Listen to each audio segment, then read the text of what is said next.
Welcome to St. Paul's Cathedral in London, as we gather together this evening in sadness and in prayer following the death of our Queen. Our service will include readings and hymns, anthems and prayers, a reflection and a commending of her life to God. But we begin at 6 o'clock, together with the people of this nation and of many nations, by hearing a message from our new King. In the stillness of this sacred place, where worship has been offered for over 1400 years, we now wait in prayerful silence.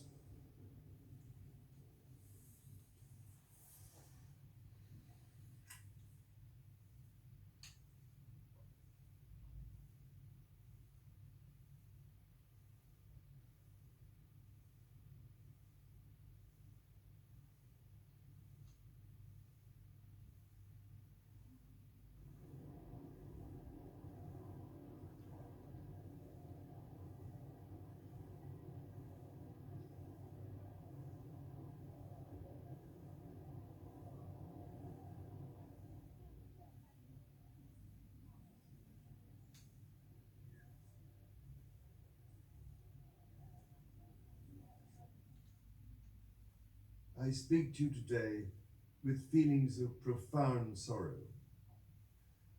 Throughout her life, Her Majesty the Queen, my beloved mother, was an inspiration, an example to me and to all my family. And we owe her the most heartfelt debt any family could owe to their mother, for her love, affection, guidance, understanding, and example. Queen Elizabeth was a life well lived, a promise with destiny kept, and she is mourned most deeply in her passing.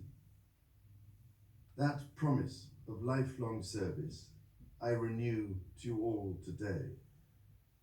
Alongside the personal grief that all my family are feeling, we also share with so many of you in the United Kingdom, in all the countries where the Queen was head of state, in the Commonwealth and across the world, a deep sense of gratitude for the more than 70 years in which my mother, as Queen, served the people of so many nations. In 1947, on her 21st birthday, she pledged in a broadcast from Cape Town to the Commonwealth to devote her life, whether it be short or long, to the service of her peoples. That was more than a promise. It was a profound personal commitment which defined her whole life. She made sacrifices for duty. Her dedication and devotion as sovereign never wavered through times of change and progress, through times of joy and celebration, and through times of sadness and loss. In her life of service, we saw that abiding love of tradition, together with that fearless embrace of progress, which makes us great as nations. The affection, admiration, and respect she inspired became the hallmark of her reign. And as every member of my family can testify, she combined these qualities with warmth, humor, and an unerring ability always to see the best in people. I pay tribute to my mother's memory, and I honor her life of service. I know that her death brings great sadness to so many of you, and I share that sense of loss beyond measure with you all.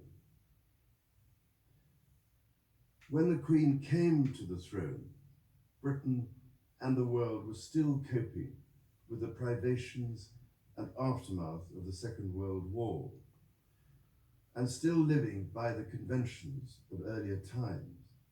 In the course of the last 70 years, we have seen our society become one of many cultures and many faiths. The institutions of the state have changed in turn. But through all changes and challenges, our nation and the wider family of realms, of whose talents, traditions, and achievements I am so inexpressibly proud, have prospered and flourished. Our values have remained and must remain constant. The role and the duties of monarchy also remain, as does the sovereign's particular relationship and responsibility towards the Church of England, the church in which my own faith is so deeply rooted. In that faith and the values it inspires, I have been brought up to cherish a sense of duty to others and to hold in the greatest respect the precious traditions, freedoms, and responsibilities of our unique history and our system of parliamentary government. As the Queen herself did with such unswerving devotion, I too now solemnly pledge myself, throughout the remaining time God grants me, to uphold the constitutional principles at the heart of our nation. And wherever you may live in the United Kingdom, or in the realms and territories across the world, and whatever may be your background or beliefs, I shall endeavour to serve you with loyalty, respect, and love, as I have throughout my life. My life will of course change as I take up my new responsibilities. It will no longer be possible for me to give so much of my time and energies to the charities and issues for which I care so deeply. But I know this important work will go on in the trusted hands of others. This is also a time of change for my family. I count on the loving help of my darling wife, Camilla. In recognition of her own loyal public service since our marriage 17 years ago, she becomes my Queen Consort. I know she will bring to the demands of her new role the steadfast devotion to duty on which I have come to rely so much. As my heir, William now assumes the Scottish titles which have meant so much to me. He succeeds me as Duke of Cornwall and takes on the responsibilities for the Duchy of Cornwall, which I have undertaken for more than 5 decades. Today, I am proud to create him Prince of Wales, Tywysog Cymru, the country whose title I've been so greatly privileged to bear during so much of my life and duty.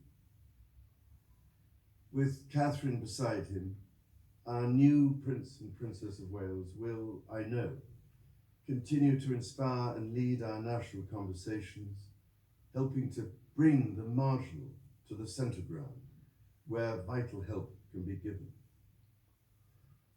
I want also to express my love for Harry and Meghan as they continue to build their lives overseas. In a little over a week's time, we will come together as a nation, as a Commonwealth, and indeed a global community, to lay my beloved mother to rest. In our sorrow, let us remember and draw strength from the light of her example.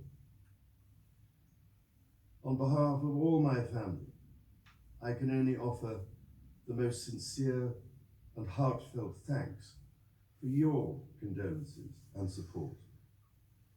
They mean more to me than I can ever possibly express. And to my darling Mama, as you begin your last great journey to join my dear late Papa, I want simply to say this. Thank you. Thank you for your love and devotion to our family and to the family of nations you have served so diligently all these years. May flights of angels sing thee to thy rest.